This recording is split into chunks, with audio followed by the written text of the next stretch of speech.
ایک بزرگ کا واقعہ ہے کہ وہ کاروبار کے لیے، روزگار کے لیے ایک بار کسی جنگل سے گزر رہے تھے اور کام کے لیے گھر سے نکلے تھے. عبادت گزار بھی تھے مگر ظاہر روزی بھی کمانی تھی. مگر اچانک انہوں نے ایک منظر دیکھا کہ ایک لومڑی ہے، بڑی فربا ہے، تر و تازہ ہے، اور اس کے ہاتھ پیر بھی نہیں ہیں اور وہ اندھی بھی ہے.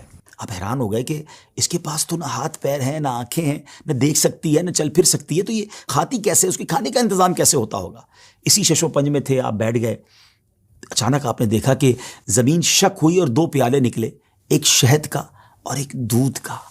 مگر آپ پھر سوچنے لگے کہ یہ پیالے تک پہنچے گی کیسے؟ اب کیا ہوا کہ تھوڑی دیر بعد انہوں نے دیکھا کہ قریب پہاڑ سے ایک سفید چہرے والے نورانی بزرگ وہ اوپر سے تشریف لائے اور اپنے ہاتھوں سے لومڑی کو یہ دونوں پیالے پلائے. پھر پیالے زمین کے اندر چلے گئے اور وہ بزرگ واپس جانے لگے.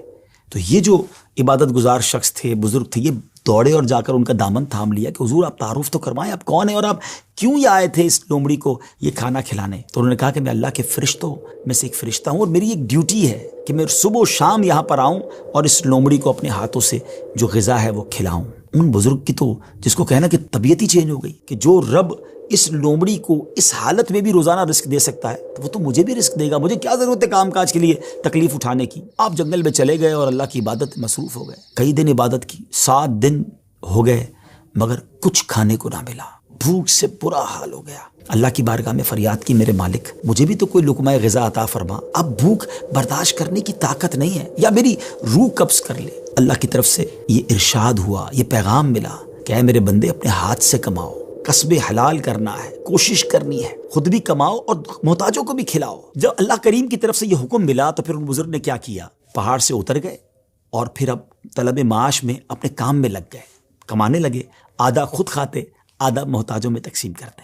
اس واقعے سے سیکھنے کو یہ ملا کہ یہ دنیا عالم اسباب ہے.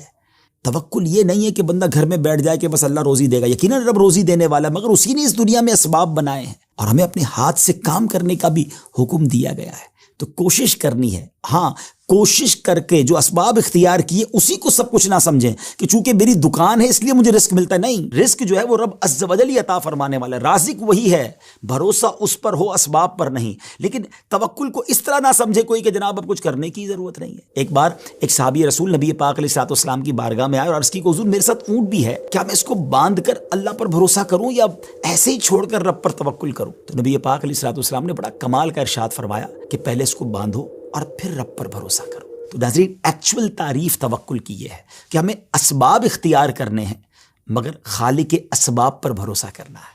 تو امید ہے کہ بہت ساری باتیں سمجھ آ گئی ہوگی. وہ رب سب کو رزق دیتا ہے، وہ ہمیں بھی دے گا. اللہ کی قدرت پر یقین رکھیں، اس پر بھروسہ رکھیں اور اس کی بارگاہ میں دعا کرتے رہیں. حرام کے قریب نہ جائیے،